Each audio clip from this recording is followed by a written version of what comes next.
Hello students, आज हम फिर हाजिर हैं एक नए लेसन के साथ। स्टूडेंट्स, आज हम पढ़ेंगे कक्षा 10वीं की बुक है ये क्षितिज, ठीक है, भाग 2।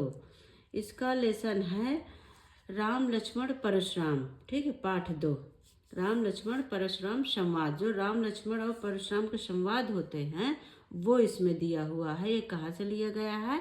रामचरितमानस से, ठीक है। रामचरितमानस की किसने रचना किया है? तुलसीदास जी ने। तो ठीक है, इसको पहले पढ़ने से पहले हम थोड़ा सा तुलसीदास जी के बारे में जान लेते हैं, ठीक है बच्चों। तो क्या है, तुलसीदास जी का जन्म कहाँ हुआ था और कब हुआ था, ये कई बार पूछा जाता है, ठीक है। यह इनके बारे में इनकी पूरी जीवनी पूछी जाती है आपसे। तो आप ध्यान से सुनिए, और ध्यान से सुनेंगे तो आप आराम से लिखाएंगे, ठीक है। तो क्या है, तुलसीदास जी का जन्म उत्तर प्रदेश के बांदा जिले के राजापुर गांव में सन 1532 में हुआ था, ठीक है, 1532 में हुआ था। कुछ विद्वान उनका जन्म स्थान सोरो, ठीक है, सोरो जिला एटा भी मानते हैं। तुलसीदास जी का बचपन बहुत संघर्षपूर्ण था। उनका जो है बचपन बहुत संघर्षपूर्ण था। उनके माता पिता का साया उनके सर से बचपन में ही उठ गया था, ठीक है। तो उनको बहुत सारे संघर्ष करने पड़े थे। वो राम भक्त थे। उन्हें गुरु कृपा से राम भक्ति का मार्ग मिला था, ठीक है। वे मानव मूल्यों के उपासक कवि माने जाते हैं, ठीक है। इनकी रचनाएं कौन कौन सी हैं? रामचरितमानस, कवितावली, गीतावली, दोहावली, कृष्ण गीतावली, विनय पत्रिका, ठीक है। तो क्या है, सबसे ज़्यादा जो फेमस है, प्रसिद्ध है इनकी बुक, वो रामचरितमानस है, ठीक है। तो रामचरितमानस ये हमारी पूजनीय पुस्तक भी है। इसकी रचना अवधी भाषा में हुआ है, ठीक है। रामचरितमानस की रचना अवधी भाषा में किया है। इनकी जो विनय पत्रिका तथा कवितावली की रचना ब्रज भाषा में किया है इन्होंने, ठीक है। क्या था? रामचरितमानस क्योंकि राम जी के बारे में है, तो अवधी भाषा में। राम जी कहाँ के थे? अयोध्या के थे, इसलिए रामचरितमानस की इन्होंने अवधी भाषा में किया है व्याख्या। और विनय पत्रिका तथा कवितावली ये कृष्ण जी के बारे में है। तो कृष्ण जी कहाँ थे? कहाँ उनका जन्म हुआ था? उनका हुआ था वृंदावन में, इसलिए इसमें उन्होंने ब्रज भाषा का प्रयोग किया है, ठीक है। मानस का मुख्य क्या है? रामचरितमानस में बहुत छंद हैं, चौपाई हैं, ठीक है, तथा बीच बीच में दोहे हैं, सोरठे हैं। ये सब रामचरितमानस में हमें मिलेंगे पढ़ने में, ठीक है। तो चलिए हम इसके देखते हैं। राम लक्ष्मण परशुराम संवाद।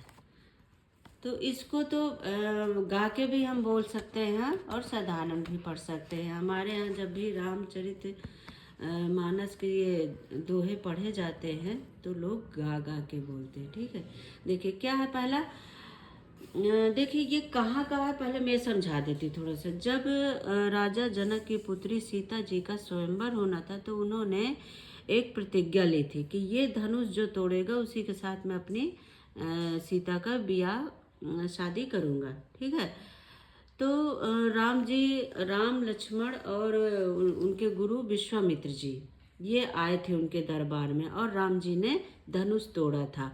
तो धनुष टूटने से इतनी तेज आवाज हुई कि पूरी जगह गूंज उठी, क्योंकि वो शिव जी का धनुष था। तो और वो शिव जी का धनुष था। शिव जी ने अपना धनुष किसको दिया था? परशुराम जी को, ठीक है। और परशुराम जी ने वो धनुष राजा जनक के राज्य में रख दिया था, संभाल के रखने के लिए वहाँ दे गए थे। तो जब वो टूटा तो इनके परशुराम जी को आवाज़ आई, उनके कानों में आवाज़ पड़ी, तो एकदम समझ गए और वो वहाँ उपस्थित हो गए राजा जनक के दरबार में जहाँ धनुष टूटा था। तो वो बहुत गुस्से में थे। तो ये वहीं का कुछ चौपाइयाँ यहाँ पे दी गई हैं, जो वहीं की ये सारी चीज़ें बताई गई हैं इसमें, ठीक है। तो अब हम पढ़ते हैं। क्या है पहली चौपाई? पहला दोहा क्या है, नाथ शंभु धनु भंज निहारा, हुई है को एक दास तुम्हारा, आय सुका है कही किन मोही, सुन रिसाएं बोले मुनि को ही, सेवक सो जो करे सेवकाई, अरि करनी करिए लड़ाई, सुनहु राम जय शिव धन तोरा, सहस बाऊ सम सो रिपु मोरा। देखिए, नाथ समुधनु भंज निहारा। जब परशुराम जी आते हैं सभा में और बहुत क्रोधित होते हैं, तो परशुराम जी के क्रोध को देखकर श्री राम जी बोलते हैं कि हे नाथ, जिसने ये शिव जी के धनुष को तोड़ा है वो और कोई नहीं, कोई आपका एक दास ही होगा। ठीक है, तो कहते हैं वो और कोई नहीं, वो आपका एक दास ही होगा। आयु सुकाह कहीं किन मोही, सुन रिसाए बोले मुन को ही। तो कह रहे हैं धनुष को तोड़ने वाला आपका कोई एक दास ही होगा। क्या आज्ञा है? आयु सुकाह कहे किन मोही, क्या आज्ञा है? मुझसे क्यों नहीं कहते? ठीक है, मुझे बताइए क्या आज्ञा है, आप मुझसे बोलिए। सुन ऋषि बोले, तब वो ऋषि क्रोध से बोले।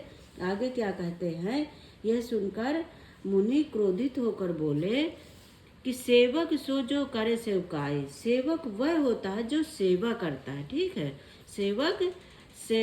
सेवक वो होता है जो सेवा करता है। शत्रु का काम करने वाला, अरि करनी करिए लड़ाई। शत्रु का काम करके तो लड़ाई ही की जाती है, उसने शत्रुता ली है। ठीक है, सुनहु राम जय शिव धन तोरा, सहस बाऊ समसो रिपु मोरा। सुनो राम, जिसने भी ये परशुराम जी कहते हैं राम जी से कि सुनो राम, जिसने भी ये शिव धनुष तोड़ा है, हे राम सुनो, जिसने शिव जी के धनुष को तोड़ा है वह मेरे सहस्र बाहु के शत्रु के समान है। जैसे सहस्र बाहु वाला मेरा दुश्मन था, उसी तरह वो मेरा धनुष तोड़ने वाला ये मतलब मेरा क्या कहते, वो मेरा ये दुश्मन है। ठीक है, उसी तरह ये उसने लड़ाई ली है। तो आगे क्या कहते हैं, सो बिलगाऊ बिहाई समाजा, नत मारे जय हैं सब राजा। सो बिलगाऊ बिहाई समाजा, नत मारे जय हैं सब राजा। सुनि मुनि बचन लखन मुस्काने, बोले परसु धरई अवमाने। फिर क्या कहते हैं कि वह इस समाज को छोड़कर अलग हो जाए। ठीक है, सो बिलगाऊ बिहाई समाज, जिसने नहीं धनुष तोड़ा है वो सब इस समाज को छोड़कर अलग हो जाए, नहीं तो सारे राजा मारे जाएंगे। ठीक है, जिसने सो बिलगाऊ बिहाई समाज, वो इस समाज से अलग हो जाए जिसने ये धनुष तोड़ा है, नहीं तो वह यहाँ पर मौजूद सारे राजा मारे जाएंगे। सुनि मुनि बचन लखन, यह ऐसे वचन सुनकर, परशुराम जी के ऐसे वचन सुनकर लखन जी मुस्कुराने लगते हैं। ठीक है, वो थोड़ा सा हंसते हैं। बोले परशु धरई अवमाने। ठीक है, परशुराम जी के वचन सुनकर लक्ष्मण जी मुस्कुराए और उनका अपमान करते हुए, तो मतलब उस तरह नहीं मुस्कुराते, थोड़ा सा जैसे बनावटी मुस्कुराहट होती है अपमानजनक, तो उनका अपमान करते हुए बोलते हैं कि क्या कह रहे हैं कि बहु धनु ही तोड़ी लड़काई, कबहुन आस ऋषि कीन्ह गोसाई। हमने तो बचपन में हमने तो बहुत सारे धनुष तोड़े थे, कबहुन आस ऋषि, लेकिन हमें किसी ने ऐसे हम पर गुस्सा नहीं किया है। यही धनु पर ममता के हेतु, इस धनु पर ऐसी कैसी ममता है, ऐसा क्या है इस धनुष पर। सुन ऋषि कह भृगकुल केतु। भृगकुल केतु किसको कहा गया है? परशुराम जी को। ये भृगु वंश के थे, इसलिए इन्हें हर जगह पर भृगकुल के नाम से यहाँ पे बोला गया है। ठीक है, तो कह रहे हैं इस धन पर ऐसी क्या ममता है जो भृगकुल केतु मीन्स वो जो उनका वो झंडा लिए रहते हैं, एक हाथ में फर्श है, एक हाथ में वो झंडा रहता है। तो वही कहते हैं कि केतु धारण किए, झंडा धारण किए हुए भृगु के वंशी, आप इस तरह से गुस्सा क्यों कर रहे हैं। अब वो क्या कह रहे हैं, परशुराम जी, रे नृप बालक काल बस बोलत तो ही न संभार, धनु सम त्रिपुरारी धनु विदित सकल संसार। अब कह रहे हैं कि अरे अरे रे नृप बालक, अरे राजपुत्र, क्योंकि वो राजा के पुत्र थे तो इसलिए वो कह रहे हैं अरे राजपुत्र, काल के वश में भी होकर तुझे बोलने में कुछ होश नहीं है, तुम कुछ संभाल कर नहीं बोल रहे हो। ठीक है, धनु सम त्रिपुरारी धनु विदित सकल संसार, तुम काल के पास हो तब भी तुम अपनी जुबान संभाल कर नहीं बोल रहे हो। ठीक है, सारे संसार में विख्यात शिव जी का यह धनुष क्या सभी धनुओं में, मतलब सभी धनुष से एक समान तुम्हें लग रहा है, ये शिव जी का धनुष है और तुम छोटे छोटे धनुषों की तुलना कर रहे हो इससे। ठीक है, अगली क्या है हमारी चौपाई, अगला क्या है देखिए क्या करें। लखन कहा हंस हमरे जाना, लखन कहा हंस हमरे जाना, सुनहु देव सब धनुष समाना, का क्षति लाभ जून धनु तोरे, देखा राम नयन के भोरे, छुअत टूट रघुपतहु न दोसु, मिन बुन काज करे कतरोसु, बोले चितय परसु की ओरा, रे सठ सुनहु सुभाव न मोरा। देखिए इसमें क्या कह रहे हैं, लखन कहा असी हमरे जाना, लखन कहा असी हमरे जाना, लक्ष्मण जी ने हंसकर, लक्ष्मण जी ने कहा हंसकर। ठीक है, क्या कह रहे हैं, हे देव सुनहु देव, हे देव सुनिए, हमारे जान में तो सभी धनुष एक समान ही होते। सुनिए देव, परशुराम जी से कहते हैं सुनिए देव, हमें तो पता था कि सारे धनुष एक समान ही होते हैं। का क्षति लाभ जून धनु तोड़े, ठीक है, पुराने धनुष को तोड़ने में क्या लाभ हानि है, ये जो था पुराना धनुष था और इसको तोड़ने में क्या लाभ हानि है। ठीक है, देखा राम नयन के भोरे, जो श्री रामचंद्र जी ने तो इसे नवीन के, इसे मतलब एक नया, उन्होंने सोचा कि नया है तो धोखे से ही उठाया और वो टूट गया, छूते ही ये टूट गया। देखा राम नयन के भोरे, श्री रामचंद्र जी ने तो इसे नए के धोखे से देखा था, परंतु ये तो छूते ही टूट गया। छुअत टूट रघुपत न दोसु, रघुपत के छूते ही, श्री राम जी के छूते ही यह टूट गया। ठीक है, मुनि बिनु काज करे कतरोसु, तो क्या कह रहे हैं, ये श्री रामचंद्र जी के छूते ही टूट गया। इसमें श्री राम जी का, श्री रघुनाथ जी का भी कोई दोष नहीं है। मुनि आप बिना कारण ही बिना बोले चिते परस की ओरा, रे सठ सुने सुभावना, बिना कारण ही क्रोध कर रहे हैं। ठीक है, आगे क्या कहते हैं कि आप ये परस, जो उनका फरसा था परशुराम जी का, तो कह रहे हैं कि आप बेकार ही क्रोध कर रहे हैं। अपने फरसे की ओर देखकर फिर वो क्या बोलते हैं परशुराम जी, रे सठ सुने सुभाव न मोरा, परशुराम जी अपने फरसे की ओर देखकर कहते हैं, रे सठ सुनो न स्वभाव न ओरा, अरे दुष्ट तूने मेरा स्वभाव नहीं जाना, अरे बदमाश बालक तू मेरे स्वभाव से वाकिफ नहीं है। मैं तुझे क्या करें, बालक बोल बधाओ नहीं, तो मैं तुम्हें बालक जानकर कुछ बोल नहीं रहा, कुछ कर नहीं रहा, केवल मुनि जड़ जान ही मोही, मैं तुम्हें बालक स्वभाव जानकर तुम्हें मान नहीं रहा। अरे मूर्ख, क्या तू मुझे बिल्कुल क्या निरा मुनि ही जान रहा है, तुम मुझे क्या एक साधु ही जान रहे हो, मुनि जान रहे हो, बाल ब्रह्मचारी अति को ही। कह रहे हैं कि क्या तुम मुझे एक बिल्कुल मुनि ही जान रहे, बाल ब्रह्मचारी अति को ही, विश्व विदित क्षत्रिय कुलद्रोही, मैं बाल ब्रह्मचारी हूँ, मैंने कितने बार ही इस भूमि को क्षत्रियों से रहित कर दिया, ये सारे क्षत्रिय लोग मुझे जानते हैं। और मुझे कोई फर्क नहीं पड़ता, मैं तो ब्रह्मचारी हूँ। भुजबल भूमि भूप बिन इस भूमि को मैंने राजाओं रहित कई बार किया है।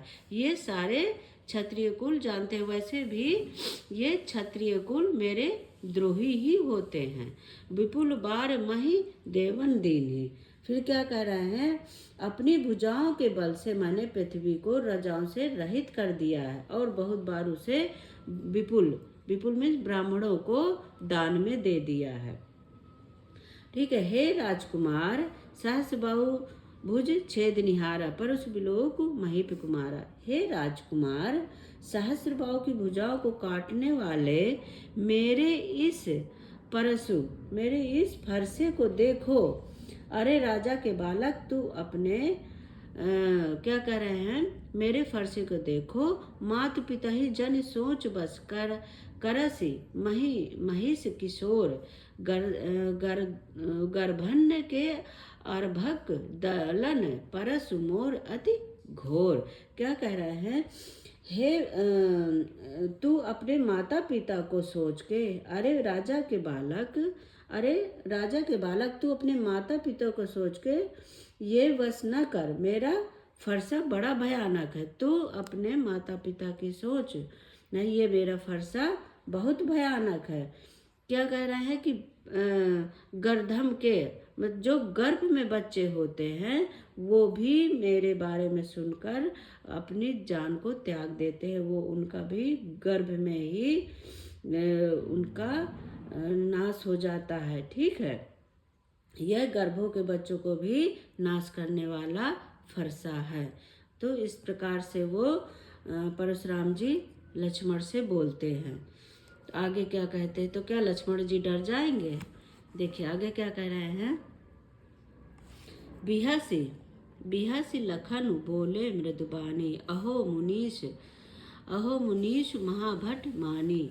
पुण्य पुण्य मोह दिखाओ कुठारू चाहत उड़ावन फूंक पहाड़ू। ठीक है। अब यहाँ क्या कह रहे हैं कि लक्ष्मण जी बिहस में हंसे। लक्ष्मण जी बिहस लखन बोले मृदुबानी। लक्ष्मण जी हंसकर कोमल वाणी से बोलते हैं, अहो मुनीश्वर, आप अपने को बड़ा भारी योद्धा मानते हो। ठीक है। आप अपने को बहुत बड़ा योद्धा मानते हो। पुण्य पुण्य मोह दिखाओ कुठारा, बार बार मुझे कुल्हाड़ी दिखाते हो। अपना जो फरसा लिए हैं कह रहे बार बार मुझे अपनी कुल्हाड़ी दिखा रहे हो। चाहत उड़ावन फूंक पहाड़ू, क्या चाहते हैं कि आप फूंक मारेंगे और पहाड़ उड़ जाएगा। तो यहाँ कुम्हड़ बतिया को नाही जे तरजनी देख मर जाए। क्या कह रहे हैं कि यहाँ पर क्या आप समझते हैं कि कुम्हड़ा की बतिया है कोई? कुम्हड़ा क्या एक सब्जी होता है, फल होता है, जिसको कि अंगूठे की बगल वाली उंगली को तर्जनी बोलते हैं। तो कहते हैं जैसे वो छोटा सा पेड़ पे लगा होता है तो उसको उंगली दिखाओ, अंगूठे के बगल वाली तर्जनी दिखाओ तो कहते हैं वो वहीं सड़ जाती है पेड़ में ही। तो वही उसी के यहाँ पे उदाहरण दिया गया है। तो उसको कुम्हड़ा बोलते हैं। तो कह रहे हैं यहाँ कुम्हड़े की बतिया है जो आप अपनी तर्जनी उंगली दिखाओगे और वो मर जाएगी। क्या हम यहाँ बच्चे हैं? देख कुठार सरासन बाना, मैं कछु कहा सहित अवमाना। वो कह रहे हैं कि कुठार और धनुष बाण देखकर जो भी कुछ आप धनुष क्या कह रहे हैं, कुठार और धनुष बाण देखकर ही मैंने कुछ अभिमान सहित कहा था आपको। ठीक है। जो आप ये धनुष और बाण और ये फरसा लिए हैं यही देखकर मैंने आपसे कुछ कहा था। भृगसुत समुझ जनेऊ बिलोकी, और जब मैंने आपका जनेऊ क्या है, ये ब्राह्मण धारण करते हैं। ठीक है। भृगवंशी समझकर और यज्ञोपवीत देखकर, तो ये जनेऊ एक जो ये ब्राह्मण पहनते हैं जो पूजा पाठ करते हैं। ठीक है। तो वही कह रहे हैं यज्ञोपवीत देखकर, तो जो कुछ आप कहते हैं उसे मैं क्रोध को रोकर सह लेता हूँ, क्योंकि अब ब्राह्मणों पर हम वार नहीं करते, हम ब्राह्मणों से लड़ाई नहीं करते हैं। तो ये सब कुछ देखकर मैंने अपने आप को रोक लिया है। महिषुर हरिजन और गाई, हमारे कुल इन पर ना सुराई। क्या कह रहे हैं? सुर, देवता, महिषास, ब्राह्मण, ठीक है, देवता, ब्राह्मण, भगवान के भक्त और गौ, जो गाय, इन पर हमारे कुल की इन पर हमारे कुल में वीरता नहीं दिखाई जाती है। ठीक है, हम इन पे कभी वार नहीं करते हैं। बांधे पाप अप कीरति हारे। क्या कह रहे हैं कि इनसे अगर हम इनसे हार जाते हैं तो हमारे वंश की क्या अपकीर्ति लग जाती है, तो हम इनसे हार भी नहीं सकते। इसलिए मारत हूँ, अगर आप मारेंगे भी तो मैं आपके पैर ही पड़ूंगा, मैं आपके पैरों पे ही रहूंगा। कोटि कुलिस सम बचन तुम्हारा, व्यर्थ धरहूँ धन बान कुठारा। क्या कह रहे हैं? कोटि कोटि कोटि कुलिस, क्या कह रहे हैं कि जैसे यहाँ पे बोला कि इनको मारने पर पाप लगता है, ठीक है, और इनसे हार जाने पर हमें अपकीर्ति लगती है। अगर हम इन लोगों से हार जाते, किससे? देवताओं और गाय और इनसे, तो हम इनसे हारने पर हमें अपकीर्ति लगती, तो क्या करेंगे हम? इसलिए आप मारे तो भी हमारे पैर, हम आपके पैर ही पड़ेंगे। आपका एक एक वचन, क्या कोटि कुलिस सम वचन तुम्हारा, आपका एक एक वचन आपका एक एक वचन क्या कह रहे हैं कि इतना कड़वा है, इतना कुलिस है कि आपको तो आपको फर्श दिखाने की तो जरूरत ही नहीं है। ठीक है, आपको आपका एक एक वचन ही करोड़ों वज्रों के समान है। धनुष, बाण और कुठार तो आपके व्यर्थी हैं, इन्हें देखकर मैंने कुछ अनुचित नहीं कहा है। ठीक है, ये आपके धनुष, बाण और कुठार तो ये बेकार ही हैं। आप इतना कुलिस बोलते हैं कि आपके वाणी ही बहुत है। ठीक है, तो फिर क्या कहते? जो बिलो के अनुचित कहे हूँ, क्षमहूँ महामुनि धीर, सुनि सरोस भृगुवंश मुनि, बोले गिरा गंभीर। अब क्या कह रहे हैं कि इन्हें क्षमा कीजिए, तो कौन कह रहा है? जो बिलो के अनुचित कह रहे हैं कि धीर महामुनि क्षमा कीजिए, सुनकर भृगुवंश मणि परशुराम जी क्रोध के साथ गंभीर वाणी में बोले। क्या कह रहे हैं कि आगे इसमें बोलेंगे, जो बिलो के अनुचित कहे हुए क्षमहु महामुनि धीर, हे परशुराम जी आप इसे क्षमा करें। ठीक है, कौन बोल रहे हैं? ये राम जी और लक्ष्मण जी के गुरु विश्वामित्र कह रहे हैं कि क्षमा कीजिए, सुनकर भृगवंशी मणि परशुराम जी अपने क्रोध को शांत कीजिए, ये बच्चा है। तो फिर उनके वाणी सुनकर परशुराम जी क्रोध के साथ थोड़ा गंभीर वाणी में बोलते हैं। क्या कहते हैं? कौशिक सुनहु मंद यहु बालक। ठीक है, तो आज हम क्या करते हैं कि आज की वीडियो यहीं रोकते हैं। आधा आपका आज हमने करवा दिया है और आधा मैं अगले में करवाऊंगी, नहीं तो ये वीडियो बहुत लंबी हो जाएगी। आप नेक्स्ट वीडियो का मेरे वेट करें। और आज मैंने आधी चौपाइयाँ आपकी पूरी करा दी हैं, तो अगला मैं आगे बनाऊंगी। थैंक यू बच्चों, देखते रहें। इसके आगे मैं आपको नेक्स्ट वीडियो में आपको पढ़ाऊंगी। ठीक है बच्चों, थैंक यू, बाय बाय।